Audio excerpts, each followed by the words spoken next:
So you've decided that you want to read the Bible and you'd like to do it regularly. How do you actually go about making time to read the Bible? Well, the first thing you need to do is, fairly simply, choose to do it. Because if you don't decide to make time to read the Bible, you never will. So that's definitely step one. Choose to do it. So the second thing you need to do is actually make a plan. Be active about it.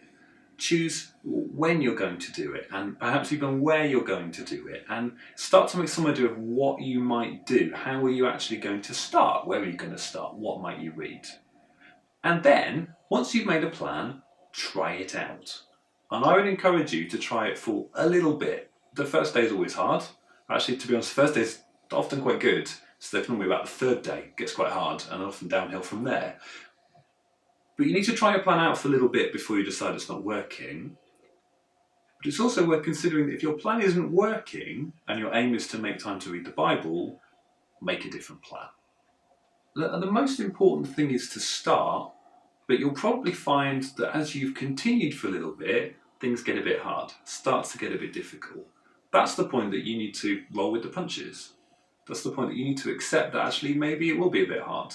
You'll find that you get distracted by things that aren't what you want to be reading.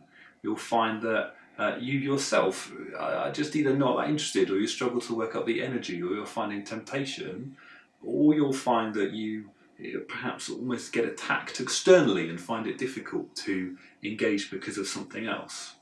Well, that's because we live in the Christian life having to battle the world that might distract you, your flesh, so your own sin that might make it hard for you, and the devil who doesn't want you to read this and wants to do you down. And so the nature of reading the Bible is that sometimes it will be hard and you will feel a little bit like you're just punching yourself in the face. At which point, the thing to do is keep going. You've just got to keep going. A bit like that boxer who's taught to roll with the punches, you have to do the same thing. You have to keep going. So if you've started and it's starting to get hard, well, don't be surprised by that, but fight. But also know that God doesn't love you based on how much you read the Bible. He loves you based on his perfect Son that he gave for you. He doesn't actually love you based on anything in yourself, but the fact that he chose you and chose to have a ferocious intention to come and get you that we call grace. That God is for you in every way. And so, if you're finding it difficult, that does not alter the way that he feels about you. If you're finding that you're not able to keep going with the plan that you made, that does not alter the way that he feels about you. Your identity is not found in you or in your ability to be a good reader of the Bible, but in the fact that God has chosen to include you in his Son.